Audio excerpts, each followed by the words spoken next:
Welcome back to another Ramda JS video, and I'm pretty excited about this one because while we at the surface level are supposed to talk about the function either today, that's going to bring us into the function or, which is going to make us think about this interesting sort of, let's say, correspondence between the functions either and both and. So or is to either what and is to both.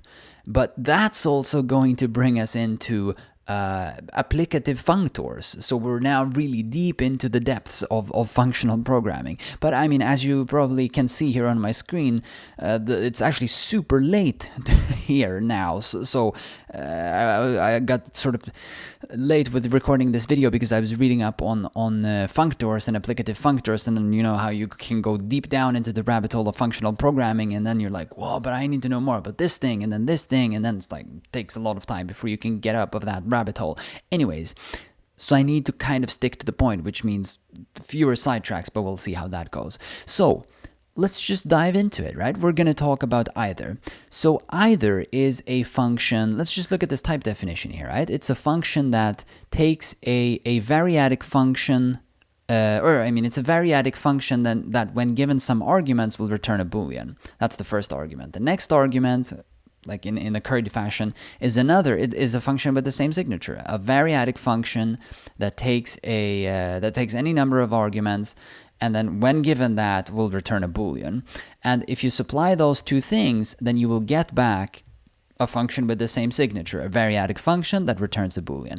And this is really not that strange, right? It's actually fairly straightforward. So what do we have here? Let's just jump into the terminal. I have a main JS file. So let's jump into Vim and open up that main JS file. And as you might have noticed, I have Ramda here loaded into Node modules, or I mean installed locally in Node modules. So let's just say R equals require Ramda. So we're gonna do this in a file today because we're gonna have a bit more code when we look at applicative functors. So we might as well start here in Vim immediately. So let me just map a keystroke to running this particular file, like so.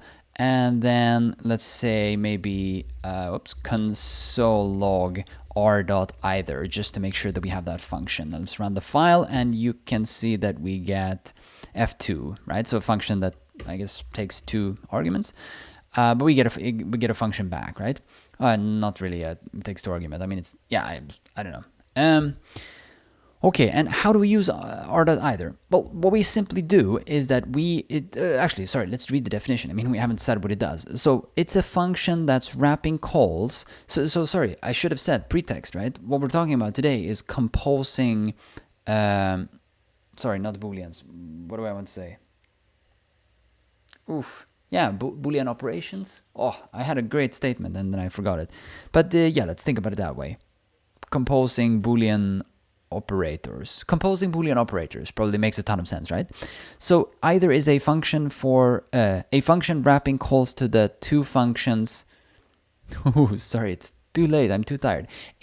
Either is a function wrapping calls to the two functions in an OR operation, returning the result of the first function if it is truthy and the result of the second function otherwise. Note that this is short-circuited, meaning that the second function will not be invoked if the first returns a truthy value. So I'm not going to dig deep into this short-circuiting thing, especially not in the source, because if you've been following along with this series, you know that I got lost in that rabbit hole some other time.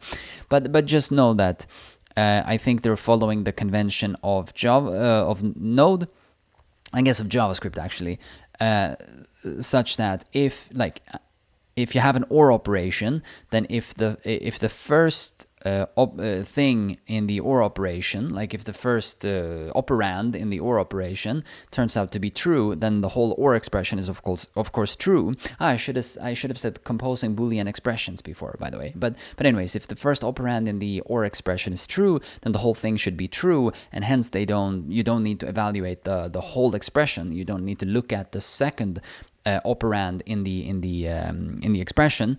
And that's the short circuit part, right? Or short circuiting part. So that means that the second expression is not actually, or the second operand in the expression is not evaluated. But since JavaScript is sort of working with truthy and falsy values rather than true and false values, then that means that it's not. Or, I mean, they're employing. They're making use of that fact by returning your value rather than true strictly, right? So if you say either and then the first expression happens to be true, or rather the first operand, the expression in the predicate, the first predicate, the first operand being a predicate happens to be true, then that thing, then the value that returns, and when I say true, then I mean when the first predicate happens to be truthy, then that value that happens to be truthy, that's the value that will be returned. We'll look at this, but I mean that's sort of the general rule, and then there's another rule for both, which I probably mentioned in the video both. But so what either does is essentially then that you take two functions, which you can see here in their example. Which you can see here in their example where they define greater than 10 and even. So two functions that are sort of predicates, and then they say, let's define a new function f that is the composition of these two functions, greater than 10 and even, using either. So it's like this new function f will be true if either the value that you pass is greater than 10 or even. And that's so again, like greater than 10 is this function, like it's the first argument here in if we're looking at the type definition. Even is this second argument, and then the function f that's being stored in a variable, that's the return value. So that's the return function. And I mean, probably like if you've been following along this Ramda series, this is somewhat trivial and it probably makes a ton of sense for you. So I'm gonna just we're just going to quickly look at this and then sort of quickly move on. So let's say that what if we say either the value is less than or equal to 10, or it's greater or equal to greater than or equal to 20, or sorry, this needs to be R__20. And now I'm glancing over, I'm not explaining R.__ or talking in depth about currying and all of that stuff, because like I'm assuming now that you've watched a few videos in this series and you are getting sort of familiar with these concepts. So this will give us a new function. So let's actually just save that in a variable that we call f, and then let's apply f to a bunch of values. Let's say we apply it to 10. Let's say we apply it to 15. Let's say we apply it to 20. Let's say we apply it to, actually let's start with 9, right? So maybe this we put here, and then we do also 21. And then let's console log all of that stuff. Console log each of these. Like so, and then let's save that and let's run it, and let's just look at what we have, right? True, true, false, true, true. So everything is true except this line, right? Why? Well, because what we're doing is that we're essentially expressing this, right? We're saying, is x less than or equal to 10, or is x greater or equal than 20, right? So expressed differently, I guess we're saying then 20 is, I always mess this up, greater or equal than, no, 20 is less, no, sorry, that's, yeah, okay, never mind. I wanted to express it in that other way, where you put x in the middle, but some other time. Too late. So yeah, that's the way you work with either, right? You can define two functions, and then you run these two functions. You construct a new predicate, which is the composition of two predicates. Actually, that's an appropriate way of thinking about it, right? So f is a new predicate that's the composition of two predicates, where these two predicates are composed using the operator either. And yeah, let's actually maybe do this. Let's extract these. So let's say less than 10, which is then, I'm sorry, I'm just hard coding silly functions, right? Which is then exactly that, __ 10, and then const greater or equal to or equal than 20, greater than or equal to 20, r.gte, r underscore underscore, and then 20, and then we can revise this, right? This is less than 10 or greater or equal, or greater than or equal to 20, and of course maybe this should be less than or equal, and actually maybe, sorry, I mean this is totally stupid. Let's do it this way instead, where we pass some x here, so at least we're not hard coding the value. So this is, I mean, this is stupid. I could have defined LTE as a point-free function as, let's say, I mean, the flipping of r.lt. Okay, so let's do that. Okay, so this, we don't actually need the point. We can just say less than is r.lte, where we don't know the first argument, which is the same thing as saying r.flip r.lte, right? That would be the same thing, but let's do it this way, right? Let's mix it up. And then same thing for greater than or equals. It's the same thing where it's like we don't know the first argument. So then either we build by saying r dot less than or equal to 10, and then sorry, not r dot, we say our own LTE 10, less than or equal to 10, and greater than or equal to 20, right? Wait, did I now actually express the opposite?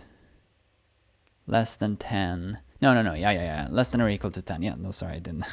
Okay, so let's just run that and make sure it still works. True, but now we have true in the middle, so I messed something up. So now we're saying either less than or equal to 10 or greater than or equal to 20. Did I mess this up? Before we had LTE and GTE 10, and do we have 10 and 20? 10 and 20, where 10 is the first argument LTE and 20 is the second argument LTE, and 20 is the second argument LTE. Sorry, it's just undoing backwards. I am pretty confused. Why did I? Either it's less than or equal to. Did I mess something up in that? Like, was I assuming something wrong here? Of course, this shouldn't make a difference. I mean, that's the whole point of that. Wait. Yeah, okay, so sorry, I was making... No.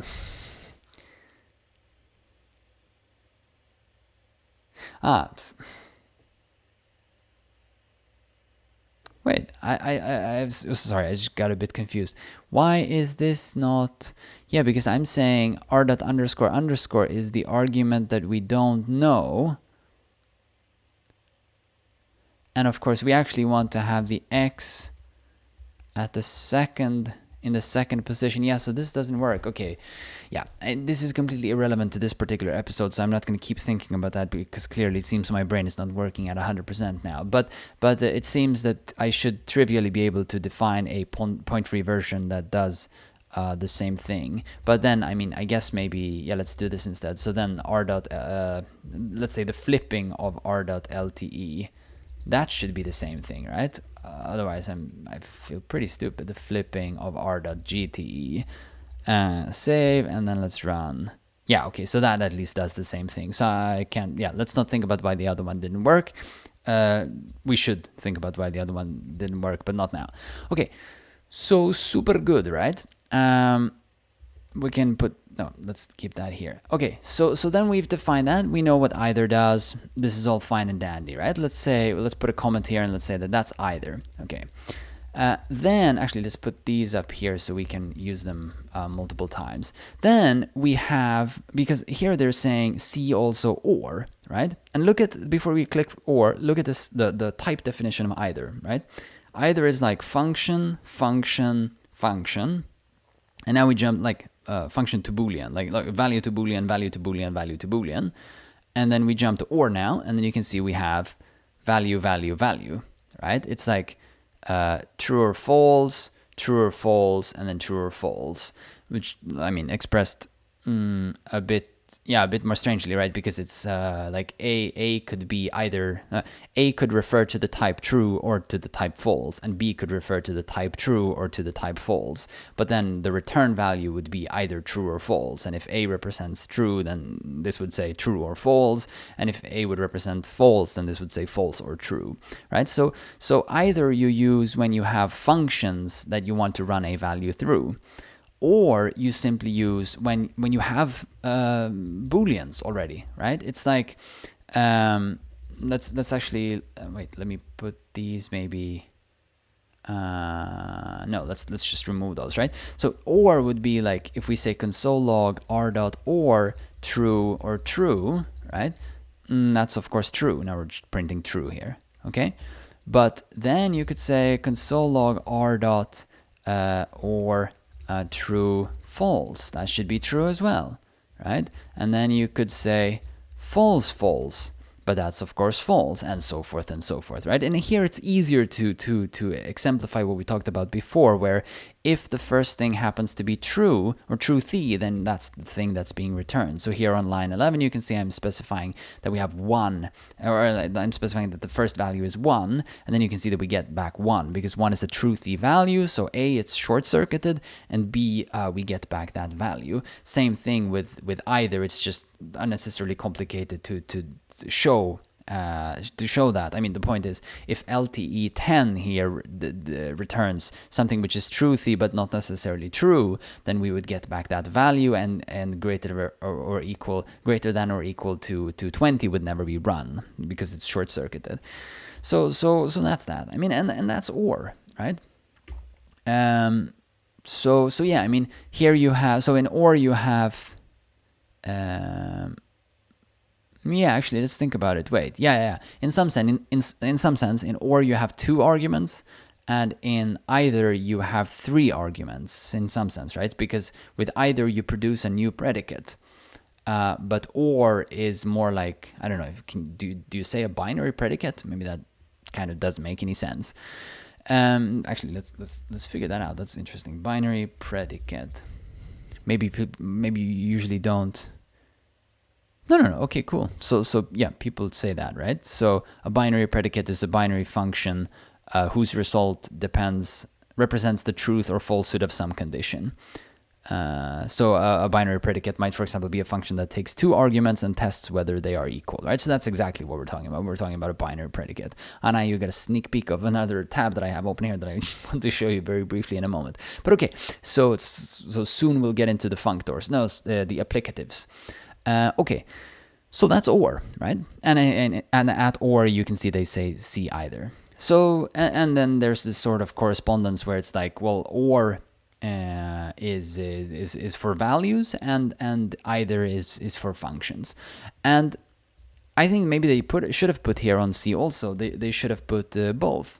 So both is you can see has the same type definition as either. So if we go to either, you can see we have that type definition, like start to boolean, start to boolean, start to boolean, and then at both we have start to boolean, start to boolean, start to boolean, right? So they have the same type definition. So you could say let's build another function here, G, let's say both, and then we say R.both, and then maybe we should say it can't be both less than 10 and greater than 20. So let's say more like, let's say greater than or equal to 10 and less than or equal to 20. So between the two, right?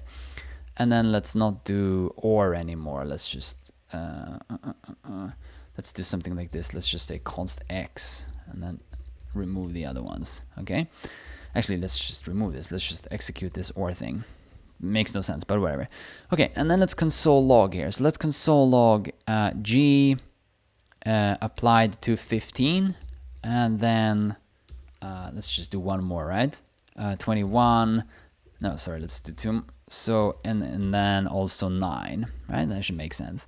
So then we get true, false, false, right? True in the first one because 15 is greater than 10, and greater than or equal to 10, and less than or equal to 20, but the other ones are not, right?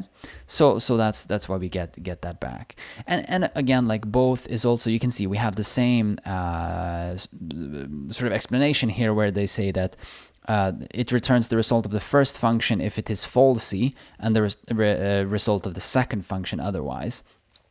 And so this means also that it's short-circuited. Or I mean, it doesn't necessarily mean that it's short-circuited, but it is short-circuited also. So that means, yeah, I mean, that's easier to show also by using and. So you can see here they say also see also and. So if we jump to and, that has a similar type definition to or. So if we go to or, you can see here's the type of definition of and here's the type of definition of or. And I said similar, but it's actually like literally the same. And that returns true if both arguments are true, false otherwise. I mean, it's just normal anding, right? So we would say something like R.and, true and true, that would be true. But if we would say false and true, that would not be true. Sorry, I forgot the console log. Let's do that. And let's remove these other console log statements for both, right? And so now we're looking at two console log statements from and, where the first one is true and the second one is false, right? Because true and true is true, and false and true is false. But the interesting portion here is, of course, that since the first one here is false, if I would have put, let's say, empty string, I guess is falsy, yeah, then we get empty string back, right? Because it's short-circuited, so you get the first value. And if I put empty string and 1, no, sorry, if I put, we should say true and 1, then we should get the second value, because the second value is like the whole expression is true, the whole expression is true, and then you return the second value, and it's true because the first operand is true, and the second one is truthy, right? And the same thing goes for, I guess the same thing goes for or as well, right? Let's remove these console log statements, like so, and then let's just console log this one more time to see. Let's see, that would be true if this, yeah, so if this is false, but then, so the first operand is false and the second operand is truthy, let's say we put a 1, then we should get back a 1. Yeah, and then we get back a 1. Okay, so super fine, right? So you can see those are fairly, not fairly, I mean, they are predictable. It's just, yeah, sometimes I get confused about things like this. so you have to, do you say that? In Swedish you say to keep your tongue straight in your mouth, like to keep it, yeah, anyways, that's an expression in order to sort of like be alert, like when you're doing this. I guess that's, I mean, these expressions tend to be very universal. Anyways, so that's either, both, or, and, right? And you can see this sort of duality, or like this what was the word I used? Correspondence between these different things, right? Like or is to either what and is to both, and vice versa, right? Or like either is to or what both is to and. But anyways, so those are 4 totally useful and super convenient functions. And of course you can keep composing. I was just thinking that, like, let's say you want to say, like, let's say both. Let's say we want to use both, right? But we don't have 2 conditions. We want to say it's both greater than or equal to 10. I mean, it's between 10 and 20 inclusively, but it's not equal to 15. Let's say for some reason, right? Then of course we could say it's both greater than or equal to 10. And then let's say, let's just very quickly do this. X is not 15, right? And then we use that. Oh, I was missing. Okay, actually, sorry. Let's do it properly. I guess we should say r dot not r dot equal to 15. Yeah, that should do it. And then we wrap that, or close that parenthesis, and then add a comma. And then console log g of 15, and let's say also of 20, and then we run it. So every time, this you probably also recognize if you've been following the series, that every time I'm supposed to say equals, I say ek instead of equals. Gapply is not a function, so what did I mess up? So I Actually, maybe this doesn't work, but I would assume that actually it does work. Let me line these up to make sure that I'm doing this. Yeah, sorry, not probably needs to wrap like that. And that's probably why I messed up. And then LTE here and both here. Sorry, I'm just lining up, sort of reformatting the code so it's easier to read. R.not is not a function. Wait. Am I misunderstanding R.not? Console log R.not R equals, let's just try like just that, right? And then we would pass, let's say 10 to that function. R equals, sorry. R.not, it's not a function. No, it is a function. A function that returns given a value.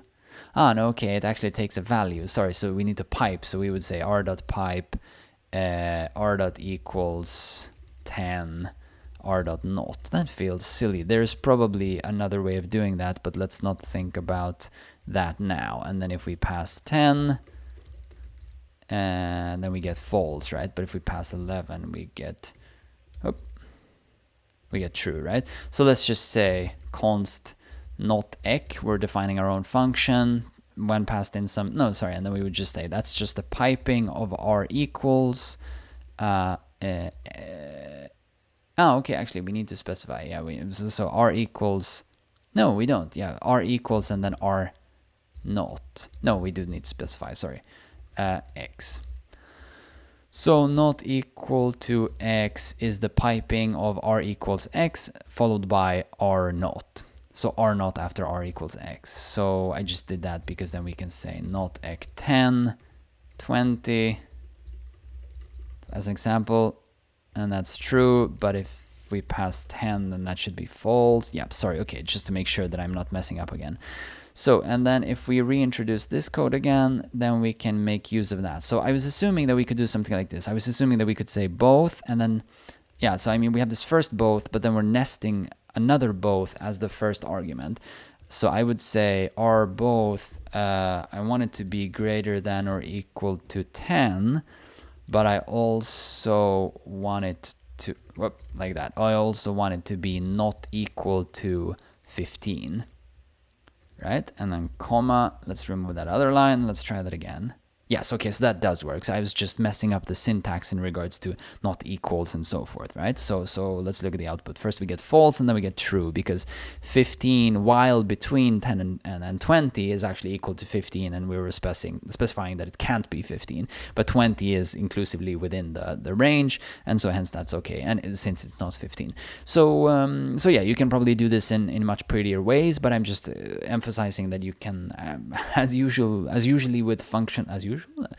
as always with functional programming, you can compose everything if it's well defined, right? Well designed. And so that means you can express arbitrarily complex conditional expressions or predicates, I should say, right? So that's pretty cool. And of course, let me just say this, I'm not going to show this, but if you look at the let's go back to either. If you look at the type definition, you can see that these functions can be variadic. So that means that the function, now we are just saying that the function that we are creating is taking a single argument, which is this number, and this number is then passed to the different functions that we are, or the different sub-predicates, let's say. But these sub-predicates could take any number of arguments. So you could use something that takes two values, right? So it's like, let's say maybe this is a really stupid example, but it's like you're building a predicate that checks both the first name and the last name, and you're then constructing a predicate that takes two arguments. So it takes the first name string and then the second name string, and for some reason you're checking both of these at the same time. That's probably a pretty silly example, right? But then your sub-predicates, like the parts that are being passed to or the functions that are being that your values are being run through, and then whose results are then being passed through the or operation or the and operation, those functions can have an arity higher than 1, is essentially the point. Okay, let's wrap this up. Before we close this down, let me then just mention this final thing, which I thought was pretty cool, which is that if you look at the description of either, you can see that they say, in addition to functions, R.either also accepts any Fantasyland compatible applicative functor. And that's not for or, of course, but however, that's also true for both. So here you can see they also say, in addition to functions, R.both also accepts any Fantasyland compatible applicative functor. So let's dive into that, right? Let's remove and, let's remove the console statements that we have. Maybe should we keep these? Yeah, let's keep these functions, but let's simplify this one again. So let's not do the not equal part. No, actually, let's keep that. Let's keep that. Why not, right? So we have these functions f and g.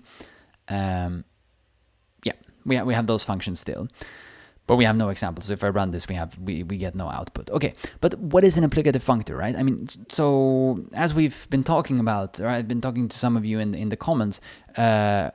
I'm going to try to do a series on the Fantasyland specification. There is just definitely a whole host of phenomena that I still have to fully grasp before I can like sensibly do that, right? But let's just briefly talk about applicatives, right?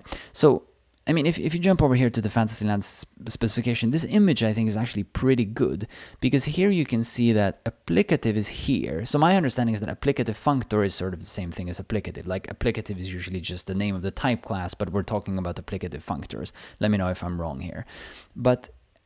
And I think we can read this sort of as an inheritance chain, quotation marks, right? Where it's like a monad is a specialization of an applicative, and an applicative is a specialization of something which is applicable. I'm just saying applicable, but it says apply here. And then apply is a specialization of functor. And that's good because functor is actually pretty simple. So a functor is simply just anything that's mappable. So it's a box that contains something. So like you could say that, I mean, the maybe functor, for example, but let me have a better example. Could you say that an array is a functor? I mean, is a list a functor, right? Because you could, yeah, of course. I mean, you can map a list. Whew, so confusing. A list is a functor, right? So an array is a functor because you can map a function over the collection. I mean, okay, I'm realizing this is depending on how much you've dug into this before, it might be unnecessarily complicated. But a functor is essentially just saying that if you have a type which can be thought of sort of as a box that contains values, and if you have a function that you want to apply to the thing inside the box, right? So think about the list as a box. A list is this box with a bunch of values, and you have a function that operates on these values. So let's say you have a list of numbers, and you have a function that operates on numbers, such as duplication, like multiplying with 2. But of course, you can't just say like array, that you can't take the array and then multiply that with 2. Like that just doesn't work. Like if you watch this what I'm typing, like if we have this array of 1 2 3 4, and if you just say multiply with 2, that just doesn't make any sense. Actually, let's make sure. I'm not sure what if Node has an implementation for some absurd behavior. No, so you get not a number, right? So you can't do that. But you can, however, say dot map for every x in this list and say x times 2, and that does work, right? And on the general plane, that's because this idea of mapping is a very general idea, and if you think about it that way, we could then argue that a list is this thing that's known as a functor, and a functor is any sort of boxing type that where you can call, like upon which you can call map and map a function that operates on this thing inside the box, metaphorically. But then, I mean, it's like all of these different type classes have different constraints. So functor have a particular set of constraints, which is, for example, the identity constraint and the composition constraint. And these actually make perfect sense. I don't want to talk about them now, right? Because we want to get to applicative functors, and that's like, these are whole videos in and of themselves. But surely I'm going to try to do a series on the Fantasyland specification in the future. So remember to subscribe so that you won't miss that one, right? But anyways, okay. identity and composition, we were talking about functors, right? So you can have something that is a functor, and that's, yeah, what I was trying to say is that that's a fairly easy thing to understand. And then you get to apply. So like a specialization of a functor is apply. So when I say specialization, I mean sort of in the object-oriented sense. And if you think then about Liskov substitution principle, it's like anything that follows the type class apply must be able to behave as a functor, because that's the requirement or the specification of inheritance, the meaning of inheritance, right? Check out my videos on Liskov substitution principle if you want to know more about that, right? But the idea, like if a monad is a specialization of an applicative, and if an applicative is a specialization of apply, and if apply is a specialization of functor, then a monad should be possible to use anywhere where you were intending to use an applicative, right? And an applicative should be possible to use anywhere where you are able to use an apply, right? And so forth, but not the other way around, of course, right? Of course you can't. No, wait, did I say this exactly the wrong way? Woo. No, wait. Because you can't. Yeah, you can use a monad anywhere where you were expecting to use a functor, but yeah, of course. Sorry, I just got so confused. But you can't, of course, use a functor where you were expecting a monad, right? Because like think about Venn diagrams. It's like functor is the general category. Sorry, I should really not say category, because now we're talking about category theory concepts, and I have no idea what that actually means, right? So functor is the general type. Let's say type, right? But a subtype of functor is apply. Like it's more restrictive. Some functors are apply or applicable, right? But not all functors. And some of the applicable stuff are applicative stuff or applicative things, right? But not all of them. And then some of the applicative stuff or applicative things are monads. So it's like this we're digging into smaller subsets of the bigger set functors.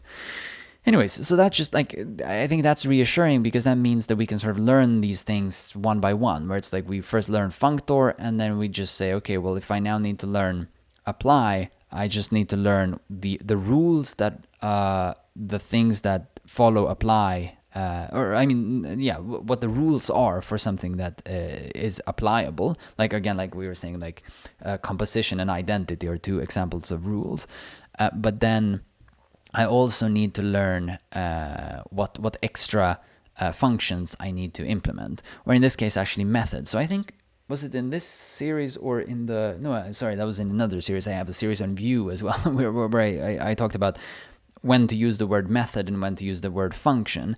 I was arguing that I try to use the word method when I have something which is impure, but actually they use the word method here, which I think this is probably a better usage of method, because then they're using the word method to specify when you have a function that's a property of an object.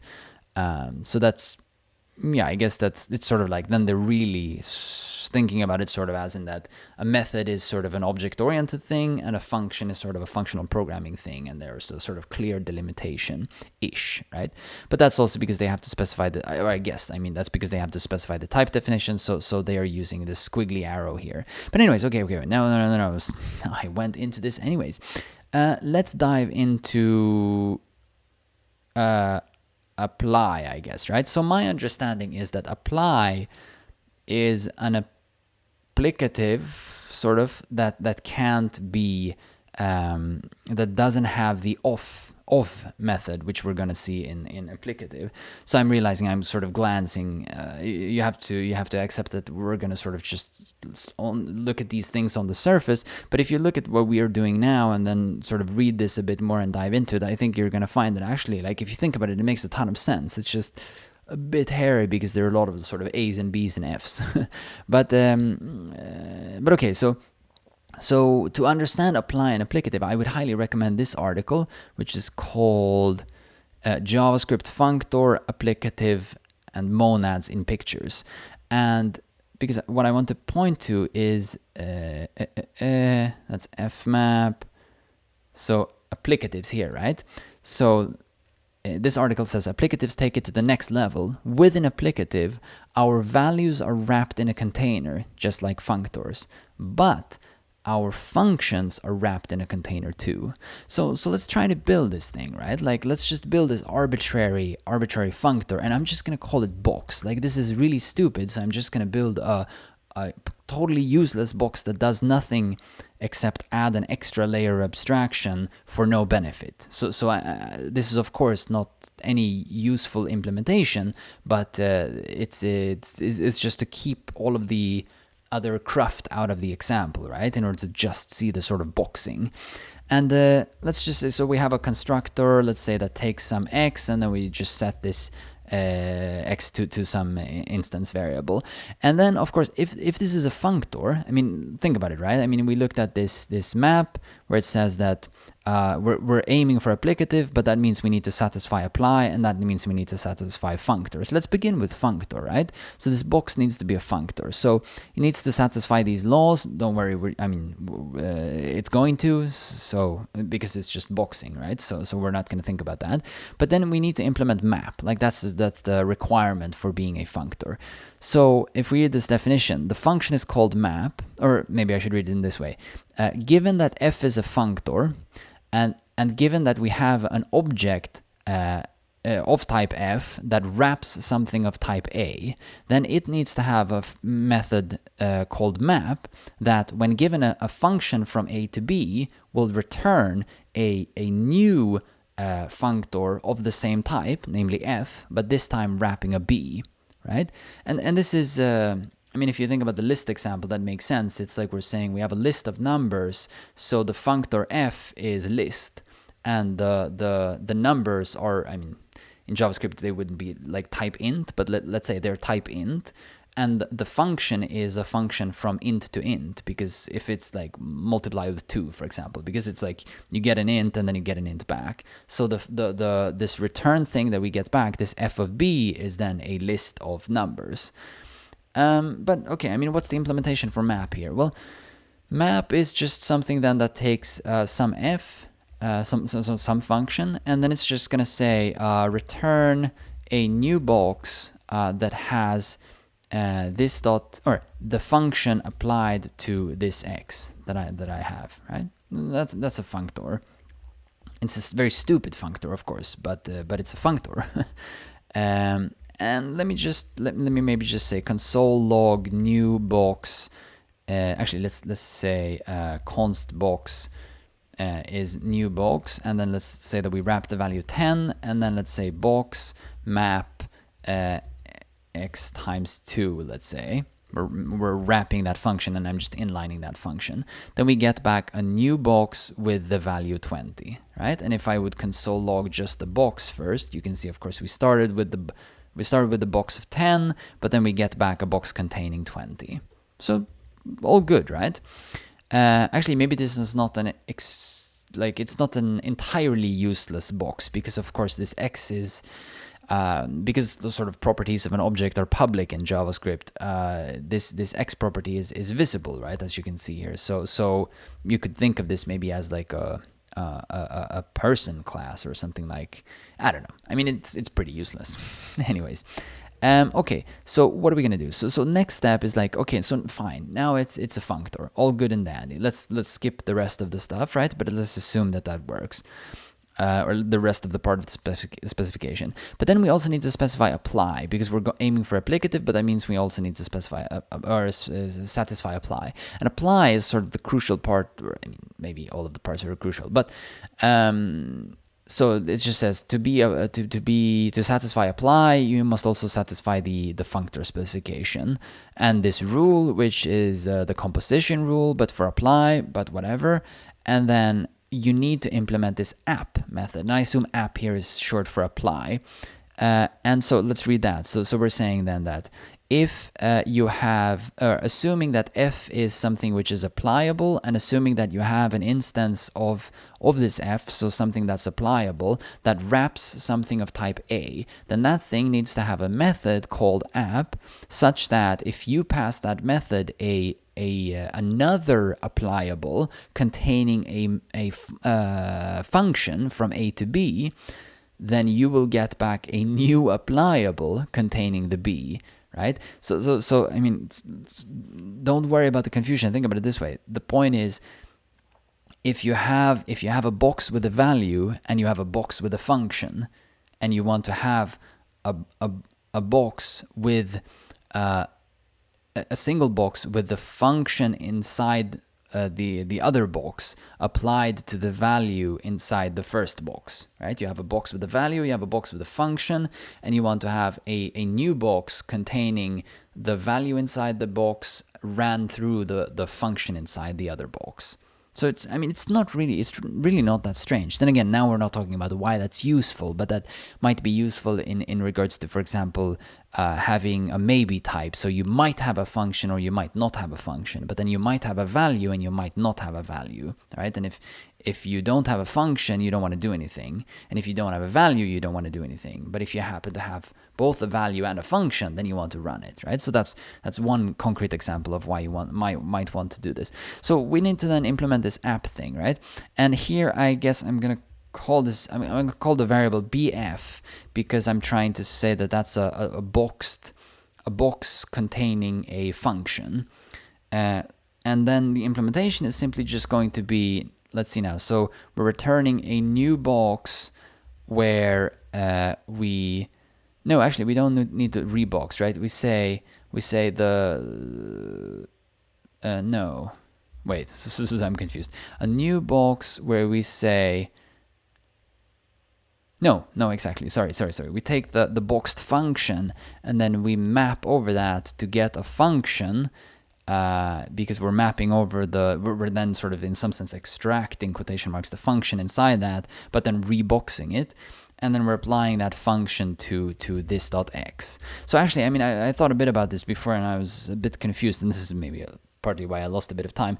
I'm just confused about why we need a point here. Like, it just feels to me like this would, I shouldn't have to express this sort of function here.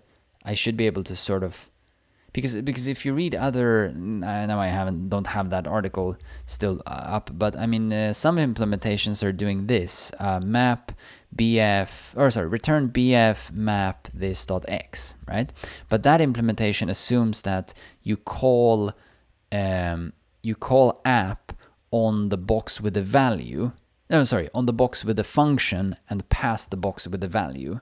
But when we are doing this, we are doing the opposite, right? So the Fantasyland specification is specified in the opposite way. So they're assuming that you call app on the box with the value and you pass the box with the function. So, but that makes this implementation a bit messier, but maybe that's more useful. So like, if you happen to know why that's more useful, please do shoot something in the comments. That would be interesting to read. And if you know how I can simplify this function, I mean, apart from just extracting this into its own function, that'd be interesting to hear for sure. Anyways, so that's app, right? And let's see if this works, right? So we were saying, okay, well, here we have a box, and now we can map over the box, right? That should still work. Again, like Liskov substitution principle, it should still work because just because we're satisfying the apply specification does not mean that we now don't satisfy the functor specification, because if you satisfy apply, you must satisfy functor. So let's run that, right? And then you can see that still works. Both of these, we have the box 10 and then we have the box with 20. Okay, so that's fine. But now the point is, we could also do this. We could also say, what if I have a boxed function? So I have a new box containing this function x times 2. But then instead of calling map, that will of course crash, right? If I call that would crash. But I can call app instead of map. And then that should work. And then it works. Then we get a box with the value 20. Even though we had a box with a value and a box with a function. So we passed the box with a value, a box with a function, and it sort of unwrapped the function and then applied the or I mean, in some sense, maybe you should think about it rather as in that it unwrapped the value and ran that through the function, or mapped that into the box. Anyways, okay, so yeah, that's that, right? So now we have an apply, or an applicable, right? And the difference, like, it seems to me like the major difference here is that when you move to applicative, what you need to specify is that you need to specify of. So, and that's like completely trivial, because of is just this, right? It's just saying return, like when passed an x, it returns a new box containing that x. So like it's just wrapping the constructor. And I don't really know. Like I read, I just did a few Googles to try to figure out why there is this distinction. But one point is, for example, that if you have apply, or a pair, for example, right? A pair of two things. So a constructor that is binary, so a constructor that takes two arguments, can't be an applicative because you can't specify of for that, because it's taking two arguments, and of necessarily must take only a single argument. So hence it can't be applicative, but it can be applicable, right? Or it can satisfy the or implement the interface apply, because, or the specification apply, because you don't need of, and then your constructor can simply take two values. So then it can take sort of the left value and the right value if you have a tuple, let's say, or like a pair. But yeah, I mean, let's not talk about that. But like that's one example of why some things are applicatives, but some things are not. But some things are not. But it's not necessarily evidence of why you would need the of function, right? So, or of method in this case. So I mean, that's a discussion for the Fantasyland specification series, I guess. But anyways, so now we have a complete box, right? And this should, I mean, it should still work because we've only added a method. But this, of course, means that instead of saying new box here, we should be able to say box.of. What did we have before? 10. Oops, what am I doing? Box. So instead of new box 10, we could say box of 10, and that should be like, we should get the same result. Ooh, we didn't. Return new box of x box. Did I mess something up? Box of is not a function. Oh, sorry. Of course, sorry. This needs to be static. Apologies. Let's see. Wait. Of, yeah, exactly. Here you can see we don't have the squiggly arrow here. So this is, I didn't read the type definition, right?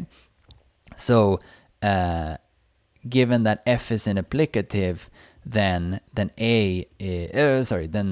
of is a method on this applicative object, but not like on the instance, but on this type class applicative, that when given an a returns an applicative of a. So it's like the wrapper, right? So of could be just called wrap, right? So it's like box wrap x, and then you get back a box with the x. But that's the same thing as a constructor, right?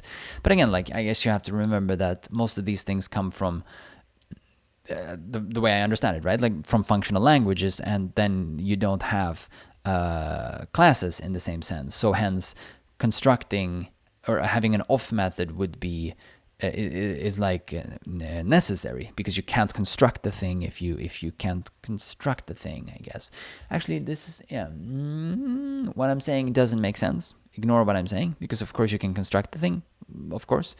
I think rather we should think about it this way. The point is that we need to have something which we can pass around so that you can delay creation. Now I'm really on shaky ground, and we're sort of way out of territory for this video. But if you think about it, you can't pass. I think I've talked about this in other videos. You can't pass around new foo, right? Like, or actually you can. Maybe let's think about that. Wait. No, let's do it this way. Let's just quickly figure that out. Let's make sure that everything is fine. And then let's say console log box, right? That I can pass around. So because that's just a function. So I could say class with a K, let's say, and I'll put box, and then I'll say new. So const x is new class of 10, and then console log x. Does that work? Yes, so that works. Okay. So I mean, JavaScript is sufficiently dynamic, or is dynamic to the point where you can put a class in a variable, pass that around, and then instantiate that on the fly. You can do the same thing in Ruby, for example. I don't know about Python, but I guess probably. But in some languages, of course, you can't. So that would be a very good reason for having this off method. But yes, no, okay, but wait, let's think about it this way. But I did call new like this. And new is not composable. That's a good point, right? However, you could, of course, say that you could construct a function like, let's say, n, which would represent new. So then you would say, like, let's say n of a k, which is a class, and then x, which is some value, and then you would say new k passing x. So you could do that. Anyways, now we are way yeah, let's actually drop this. Let's drop this, and let's talk about this some other time. But I think that was a pretty interesting discussion. If you have some thoughts about why the off method needs to exist, I mean, clearly I don't know enough about functional programming yet. Please do shoot something in the comments. That'd be very interesting. And but I would guess that it has something to do with composition. But again, like as you saw, we could probably get a long way even without using the off method. But anyways, I guess maybe again, like maybe the point is also to be certain that you have something that can be built with only a single argument.